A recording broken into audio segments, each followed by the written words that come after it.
Hello, this is Honest Klaud. I'm here with my guest, Cujo Fett, who has his own YouTube channel.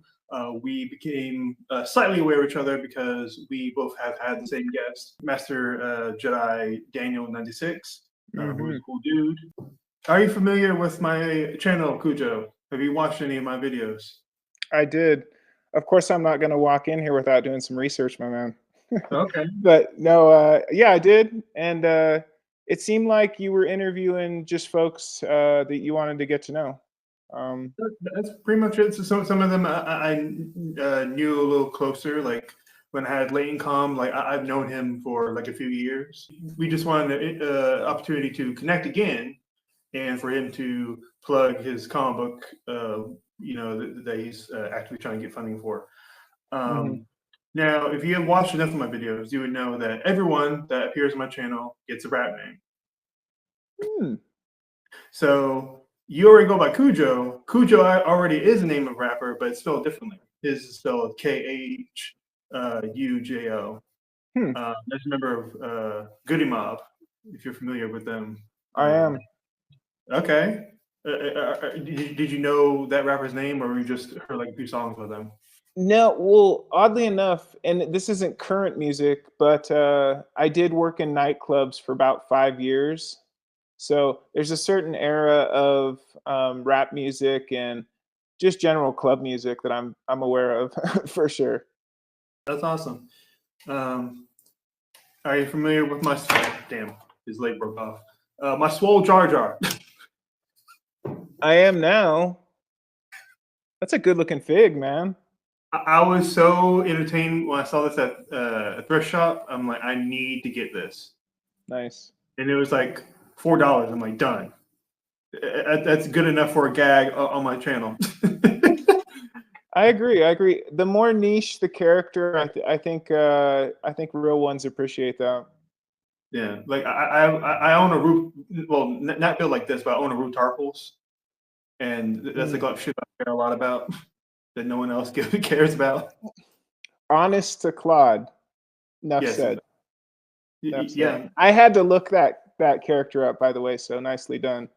You didn't know about the live slug reaction meme? I vaguely aware of it, but I didn't know his name. I thought, but I had to look it up. Are you a fan of the recent Jedi games? I can't go too deep cut. I can talk the sequel trilogy.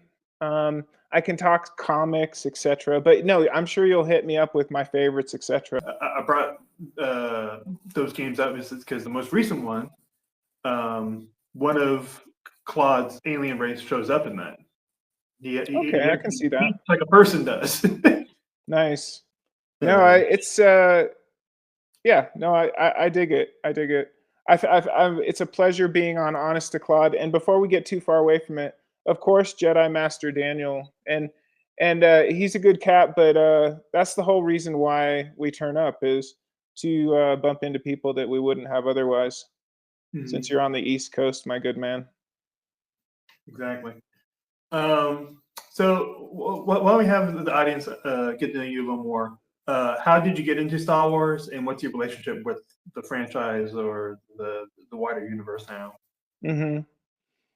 It's almost a question that kind of puts people in maybe a certain decade or something, but we all grew up with it, I think.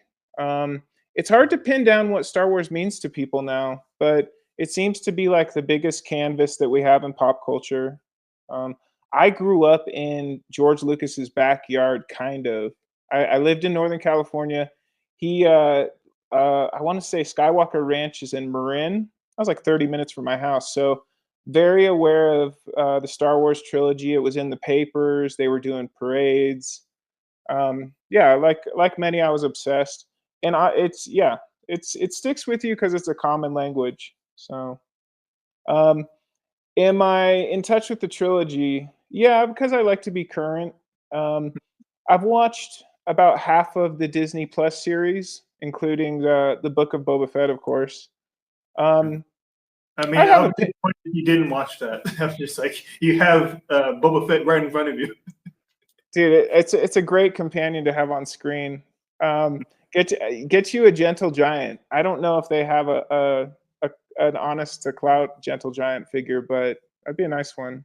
Um, yeah, no, I watched the Book of Boba Fett. I haven't watched some of the current ones, but I'm enjoying Star Wars because I feel like we're living in like a meme era where the creators are as loud as the characters. So you get to Hmm. see what people are creating and stuff, and it's interesting. It's interesting on a couple levels. So yeah, I'm hip. Yeah, like we're also in the era where everything made in Star Wars practically is made by people that grew up with Star Wars. It wasn't Hmm. like go back a few decades ago where they were just people like doing passionate things, and they might have been into sci-fi things, but they're just like we're just gonna do the Star Wars thing.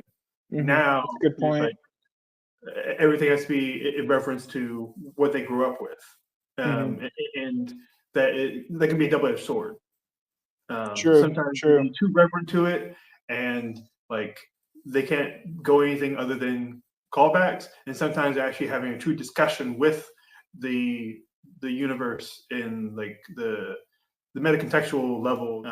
That's one of the main reasons why I'm such a big fan of Last Jedi, because I really think it's having a conversation with the viewer about what is Star Wars and what do we cherish about it. Yeah, it's undeniable. You can break on either way if you like it or not, but it's conversational probably more than any other flick. So what are you gonna do? Yeah, you mentioned that you watched a little bit of my channel. Are you Hmm. familiar with my Zilla Ray theory? I'm not, but I'm here for it. Okay, you know the Zilla Beast. Maybe. What is it? What is it on?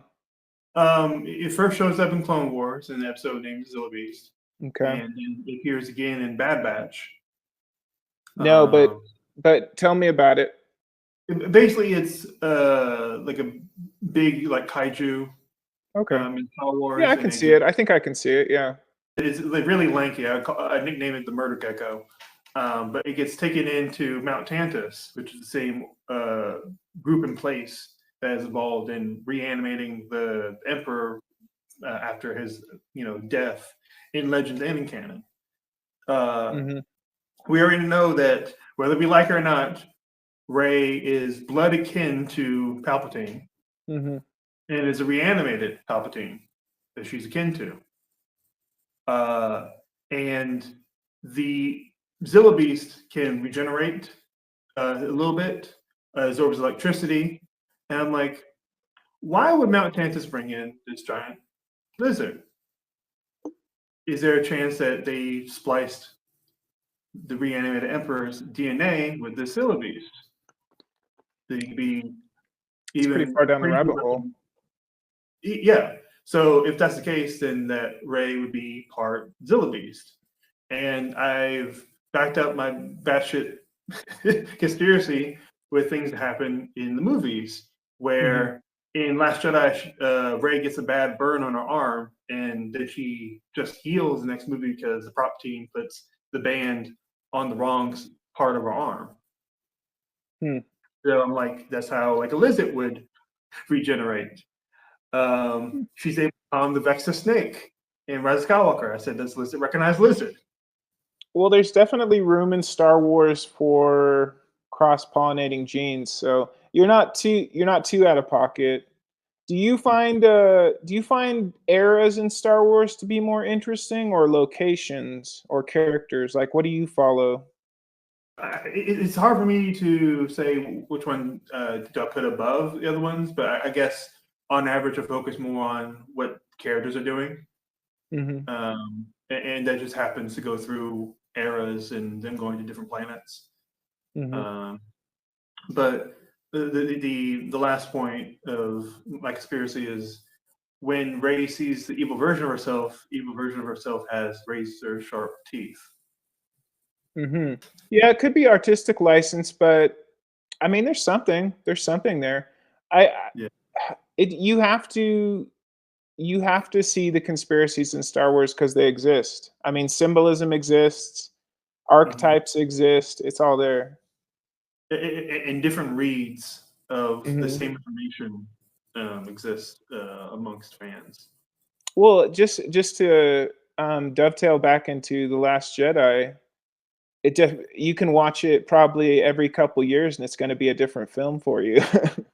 Mm, I mean, honestly, I can understand people that hold certain things, reverent, but I can also see that there's lessons to be learned from failure. So it's all yeah. there. It's all there. Depends on how what you're focused on. I mean, Yoda had a great quote about how we learn from failure. Yeah, we Um, got to. We got to, unfortunately.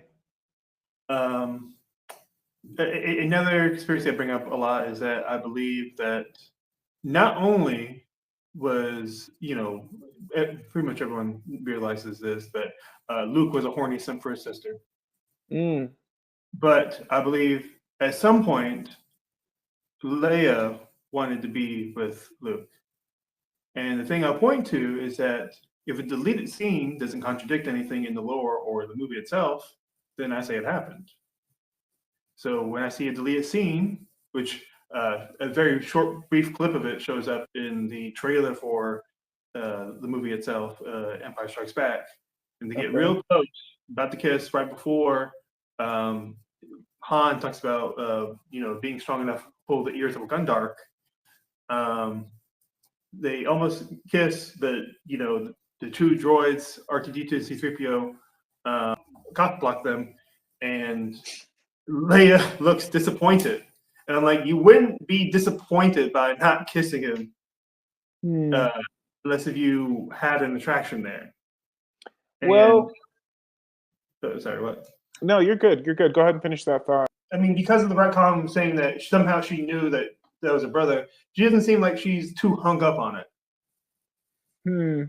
Well, you can't hold deleted scenes as canon. Cannot. Um, so I have to break with the fact that being a rebel is a whirlwind life. You may not see somebody again. If they survive, yeah, you might plan a kiss on them. Might Yeah. get crazy like that. Obviously, in modern canon, it's a little harder for my theory to stay true. In Legends, oh boy, those early comics in the 70s, Hmm. they were kissing all the time. Well, how deep cut do you go with the comics? How far back do you go? I've touched upon like the original run from 1977. Hmm.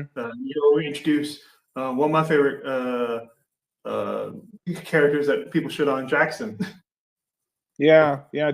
Did they make a classified of him? Classified. Classified figure? It may have just been a convention exclusive. No, he's a legend. I mean, literally. But no, that's a cool character.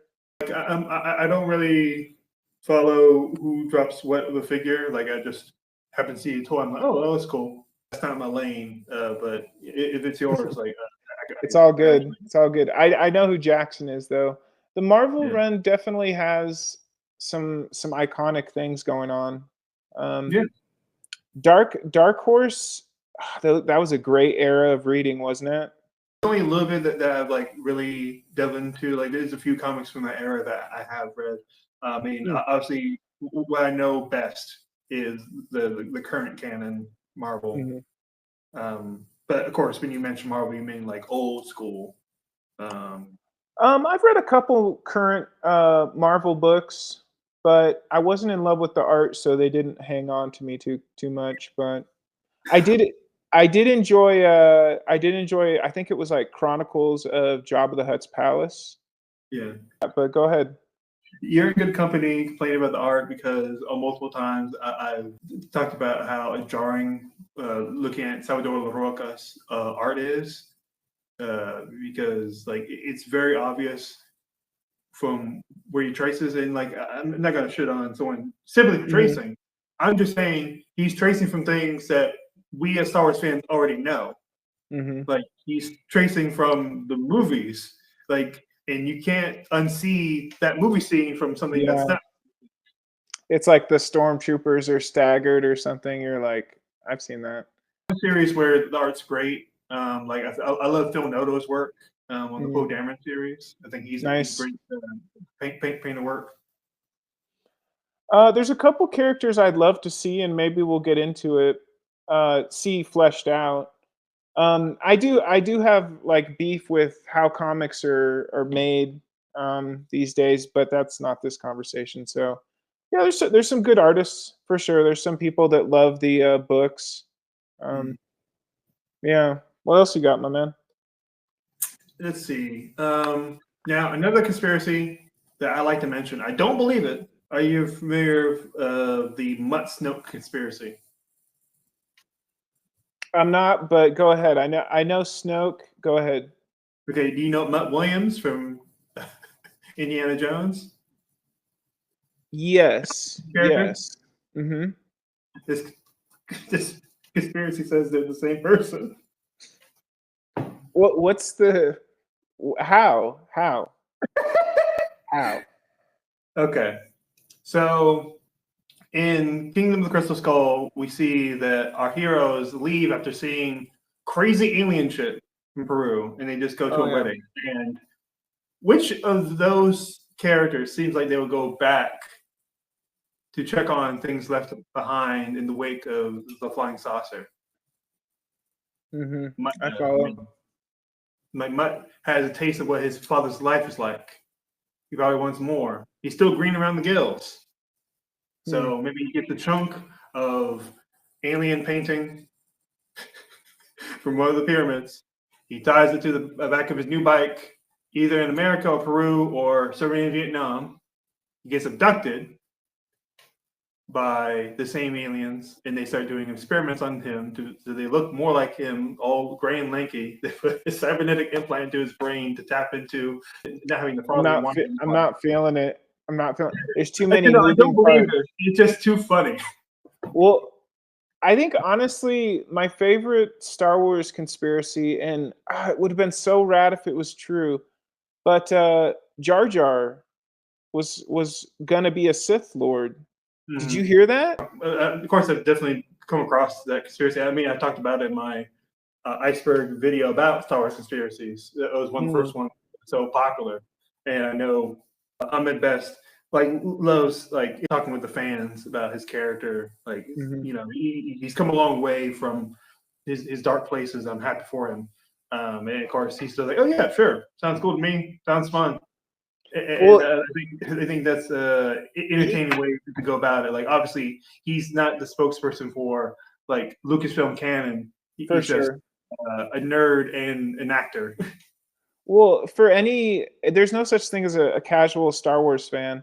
But next time you're watching like Phantom Menace, when Jar Jar passes out, like the fish behind him, his eyes turn yellow like Jar Jar's, and that could be like a Sith Lord, saving him from the other fish. Dude, it's legit. It's legit.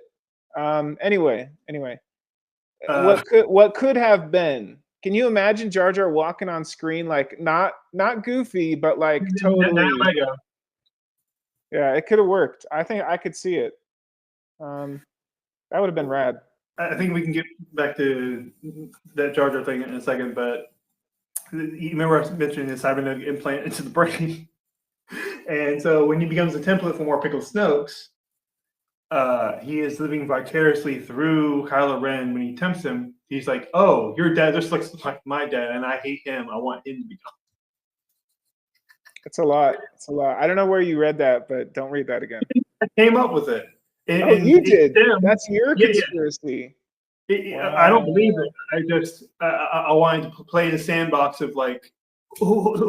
who's going to believe this, and it all stemmed from a joke I told where I was on SSW Network and I was defending Last Jedi. I said, well, we don't need to see Snoke's backstory. We don't need to see where he Mhm. see him when he was a greaser. I'm like, wait, Snoke greaser, and I started rewatching Indiana Jones movies. I'm like, Snoke greaser, Mutt greaser, Snoke. I mean, maybe there's something there. You're gonna have to create a video. I've done a bit of it on my Iceberg video. Like I mentioned, the conspiracies that either I believe or the ones I've just Mhm. come up in my own head. So yeah, that one is included in the video. The recording is a bit better because, like, naturally in regular speak, I stammer a bit. In that video, I don't. All it took was the Snoke conspiracy to put you on point. Good to know. But yeah, like I've told multiple people about this. Like you watch Bombad Cast? Uh, I've caught one or two. I cherry pick. Yeah. Like I'm real cool with those guys. And when I told Jerry about this, he says, if you took a clay model of a cross between Shia LaBeouf and Harrison Ford and slammed onto the floor, it would look a little bit like Snoke.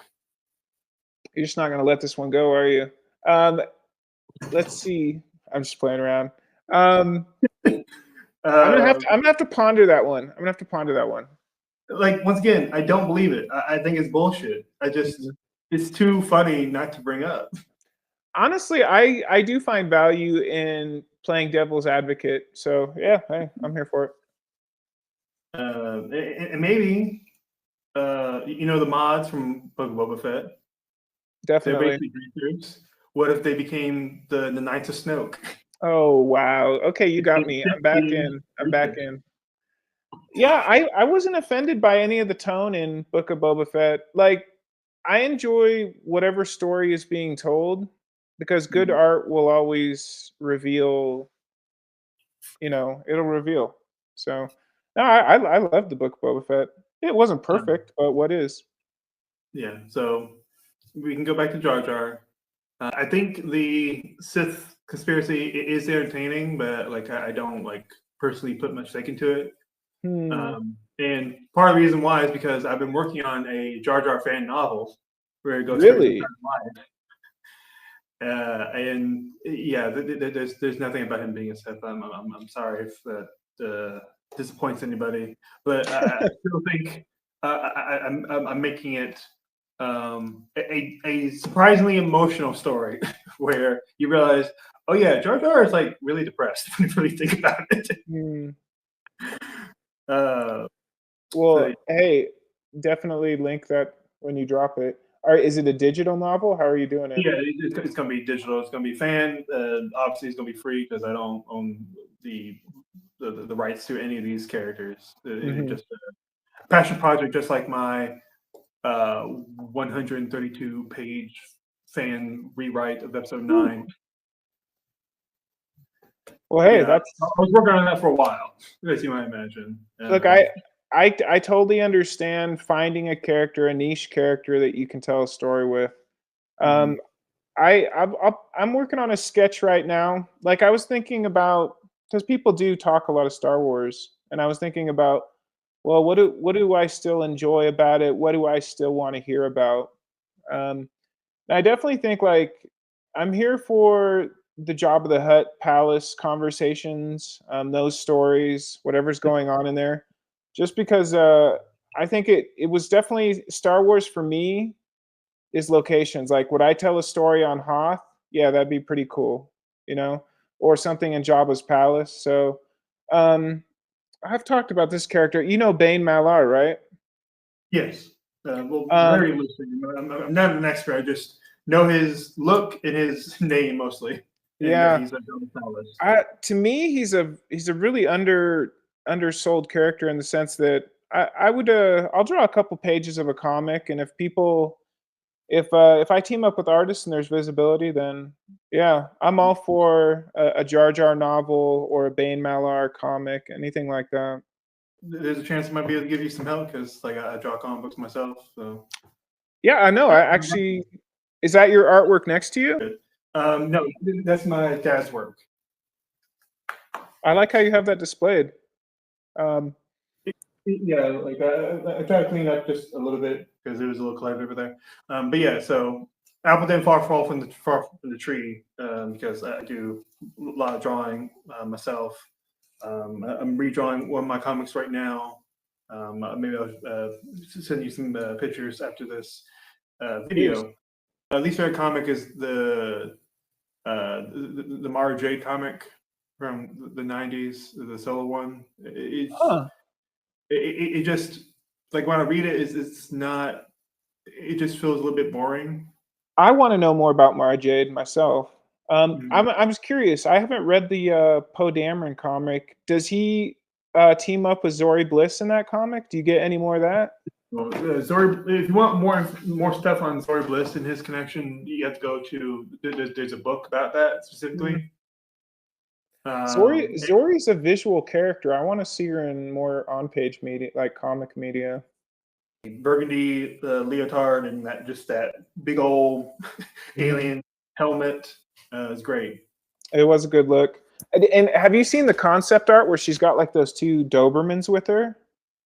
No. That's an interesting look. I could see more of that.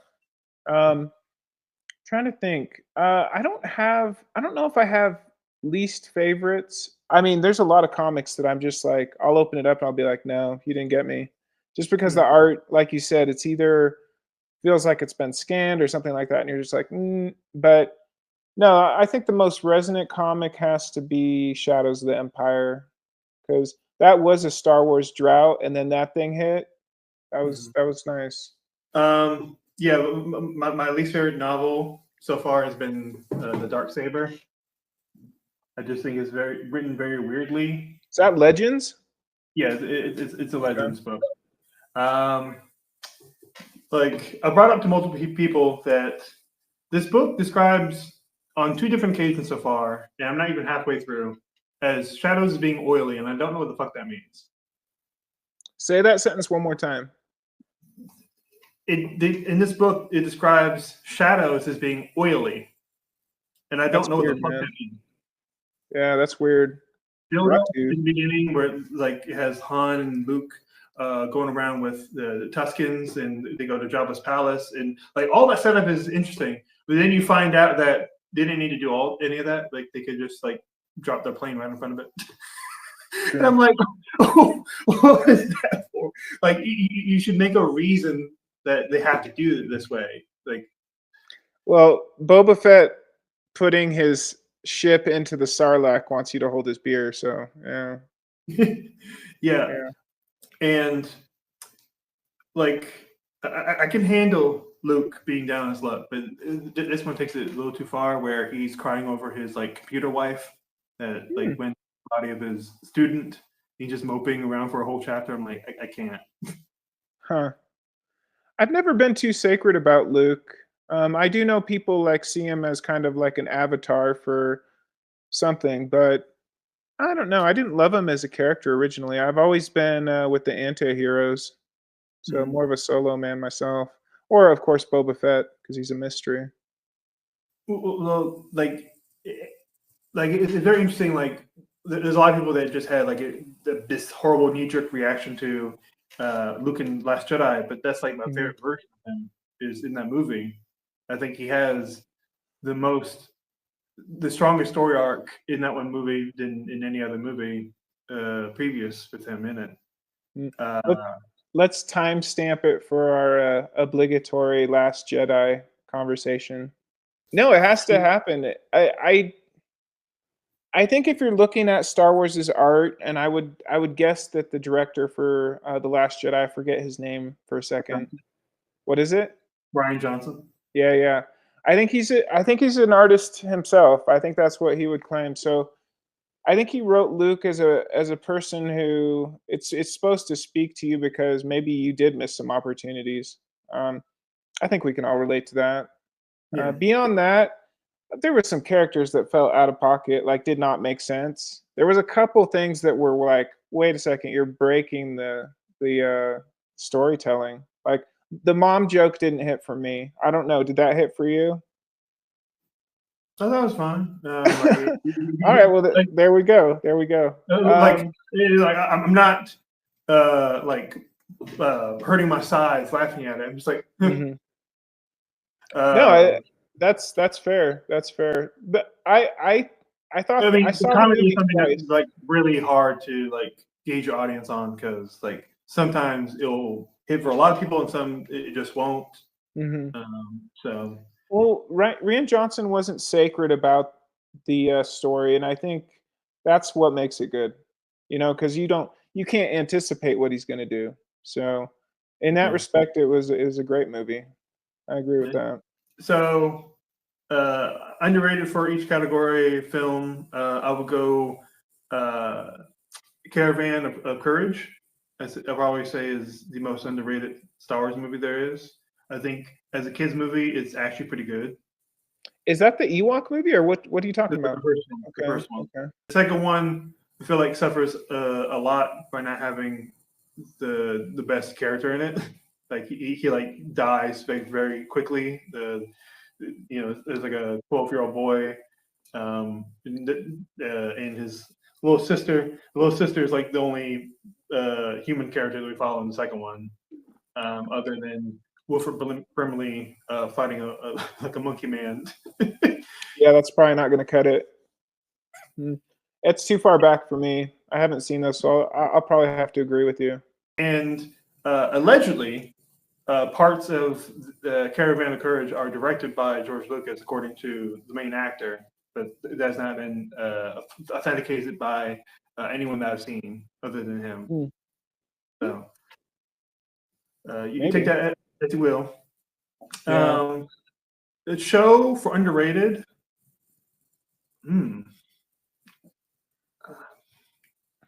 Rebels had its moments. Yeah, I think Great Rebels has a design. good moment, but I think Rebels also has like a pretty dedicated following. Like especially by the time we hit like season 3, like it's definitely like a slow burn for like the first 2 seasons. Yeah. But then like it drops like Vader versus Ahsoka and Mortis, and that's like one of the most best scenes. Yeah. in The Star Wars stakes are animation. pretty high. Pretty high. So yeah, I don't know what I would put for underrated for that category. Video game. Well, I think cartoon, you got to bring up, you and Jedi Master Daniel brought up that one Clone Wars cartoon. I forget the director's name. The real stylized one where the episodes were like 3 minutes on Cartoon Network. You're talking about Jenny Tartakovsky. That's what I'm talking about. Definitely. Nice pull. Yeah, You didn't think I was gonna have this, did you? Nice. No, that was gripping animation. Like you were there for those 3 minutes. I remember the first time I saw it, I was like, "Yo, Mace Windu is going ham on these robots." Like I was like, like a little kid in a laundromat. I'm like, "This is insane." But I already had some familiarity with Genny's work because like I was like a diehard fan of Samurai Jack. Oh yeah, same. No, that was a hell of a team up, and he did create characters that you could feel that they were dangerous. Mace Windu was insane in that. So was Grievous. Grievous was way out of control. Like that's the most badass Grievous has been, in my opinion. Is his Jedi, because like there's cool things that happen in Revenge of the Sith, but like he's still like kind of bitch made. Yeah. No, he's like a horror movie villain. Yeah. Like hunting down people. No, yeah, the way that he can kind of scale walls and stuff, it's unnerving. Also, don't sleep on Dirge. That character had potential. They haven't really brought him in to anything current. Yeah, like I know they use him a couple times in Legends comics. Like I actually had one of those comics that was like it was sold with the toy itself. He was massive compared to other characters. That's one different thing. Oh, I guess they got Wookiees. Like, and people realize, like, let's just put him into a canon comic. Like, he's cool. Like, I haven't met anyone that just definitively hates Dirge. Like, they might just like, I don't care about it. I haven't met anyone that just straight up just dislikes him.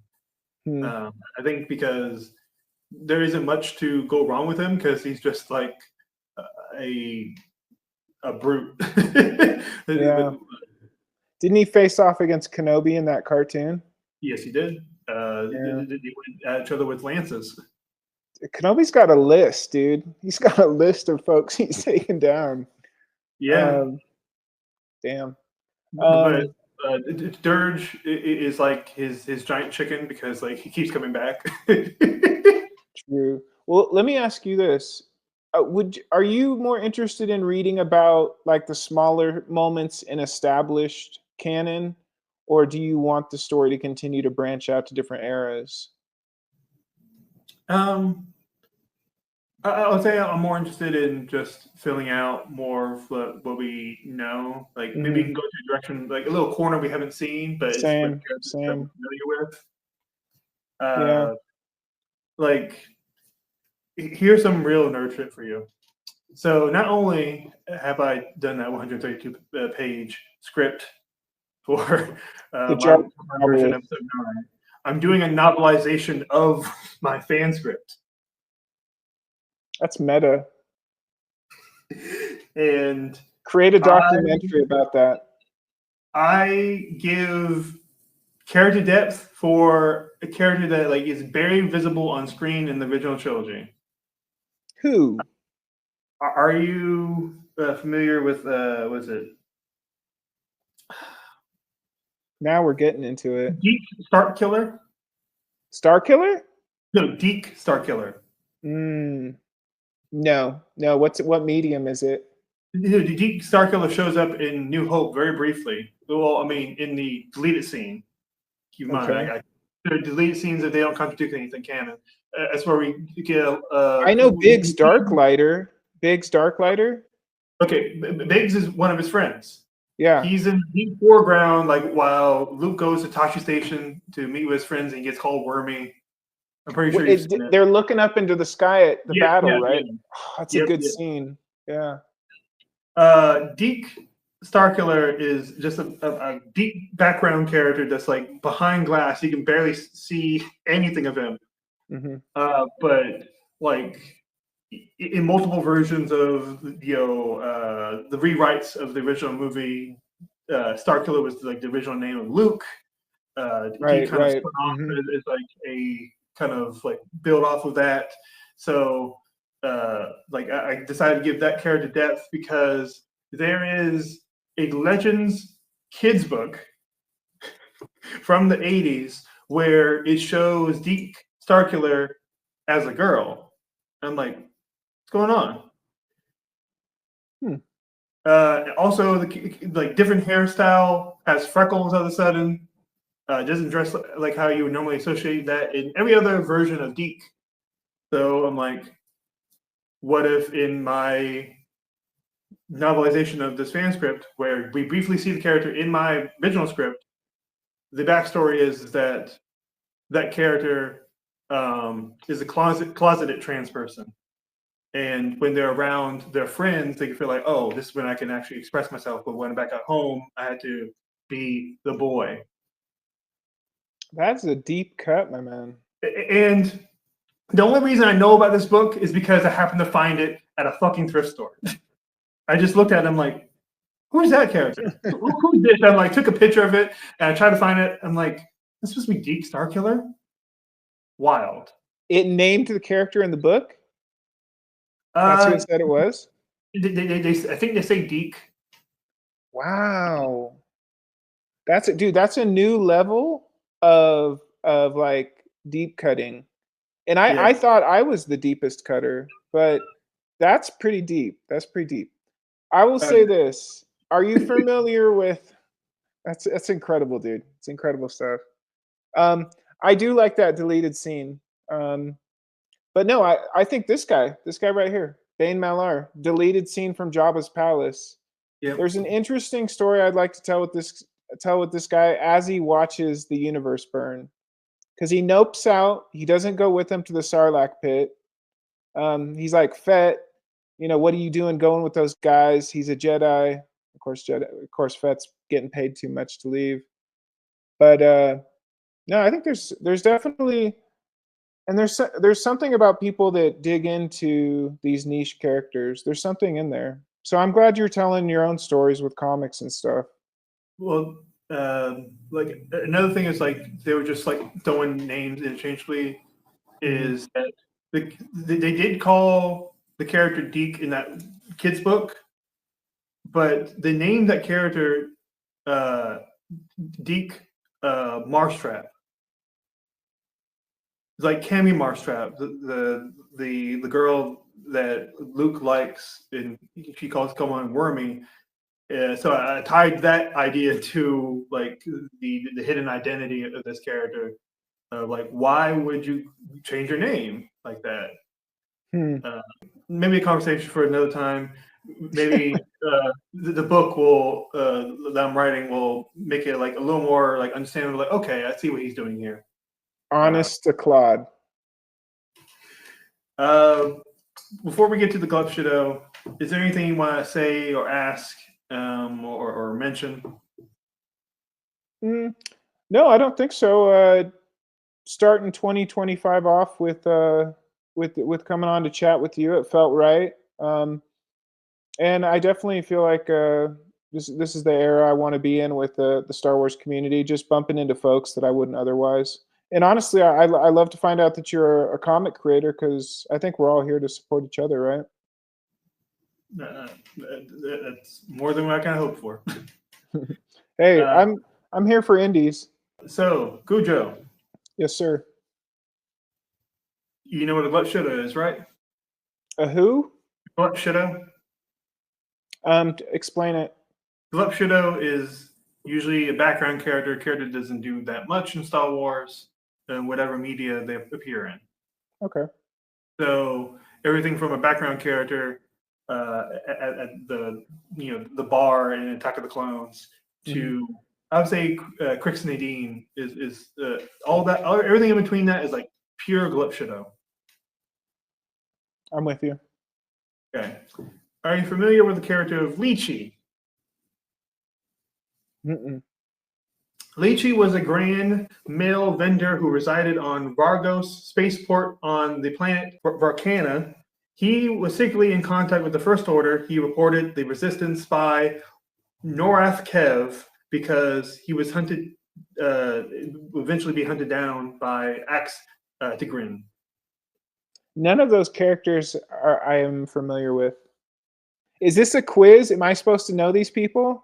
It's devastating. Don't worry, I have an image of this character that I can share with you, young sir. I'm here. Do it. Okay. Yeah, no, I agree, and I'm with you. That one of those guys from Jabba's skiff. Of course, we see the alien race like across, different shows and whatnot. So his only motivation is money. He gets interrogated by Kazuda Ziono, Sindara, Jarek Yeager, and CB-23. CB-23's threat is using his metal appendage to slowly scratch a rocky wall. His only appearance is in Season 2, Episode 12 of Resistance. He is voiced by Fred Armisen. He is named after Leland Chee, a long-life member of the Lucasfilm story group. Leland Chee also did temporary recorded dialogue for the character. And one line that this character says is, "Lychee, that's me. It's easy." Hey, Fred Armisen he could make it work. So, what do you think about Lychee? Do you have been told about this character? Well, in the brief time I've spent with Lychee, that sounds about right. In the Star Wars universe, you got to get paid. So I'm not going to narc Lychee too much. I do like the backstory. You'd have to keep it in the original trilogy for me to go that deep cut. Yeah. Would you consider Lychee, just by what I explained about him, do you think he's more of a Mr. Krabs or more of someone that's like goodbye? I'll go Mr. Krabs. Yeah, that's one that you would not pick up. It isn't just that he was snitching on these resistance members to the First Order. It was also that he was actively trying to sell or buy things from the people that he was going to snitch on before he snitched on them. Yeah, that's a lonely life if you're stabbing people in the back that many times. And if you're wondering where he operates from specifically, he works at Lychee's Junk Emporium. For you Lychee fans out there, The Lychee fans. Hey, everybody's important to somebody, as we're finding out. Um, One thing I like about this character is his name is a fruit. True. You ever had a lychee? It's like a little Asian Yeah. Yeah. berry, kind of watery. Definitely. You don't get. I mean, the only place you would find them is like an Asian grocery store. I've been in some boba places. As you know, I'm a Boba Fett fan. Mhm. Yeah. Do you bring your Boba Fett to a Boba tea store? He doesn't usually go on the road, but he follows me on screens. So he's my branding Fett, the gentle giant. So, is any lingering questions or ideas that you have, or even if it's about leeching, maybe your question is like, when will Lychee appear again? When will we get more Lychee content? That's what I'm talking about. Well, look, I will say this with all honesty. I'm as interested in your Jar Jar novel as any other Star Wars content coming out this year. So no, I appreciate. I see we're getting up near an hour, but no, I'm glad you reached out, and thank you for thinking that Cujo Fett was worthy of coming on. Honest to Claude, which hey, I'm a new watcher because honesty in 2025. Am I right? Honest to Claudeness. Yeah. Yeah, And I mentioned on my channel before that I'm the Claude Father. nice. Cloudfather, did you ever tell me my rap name? What was my rap Yeah, name? there's Cujo, Goody Oh, Mob. okay. Yeah. Nice. Nice, okay. Do you appreciate East Coast rap? Do you prefer a region of rap? The only reason I would say I uh, favor more East Coast rap is just because there's a higher density of rappers I really like from there. That's the Mhm. only reason. Like I'm not someone that is married to a region. Like if I hear an artist from I don't know Nantucket and it's just hot, I'm gonna listen to it. I don't give a shit where you're from. I just Yeah. care about the integrity of the music, the Mhm. quality of production, stuff like that. That's my Yeah. rock. Trying to think the East Coasters that I've enjoyed, Jurassic 5 is pretty dope. Of course, that's a little bit older, but yeah. Yeah, no, I appreciate that rap handle. And hey, hopefully we'll cross paths again. I'll have you on Cujo Fett once I fire the old fire spray craft up. Would be happy to be up there. Um, you Well, when are know, you hoping to wrap your current comic up? What are you working on right now?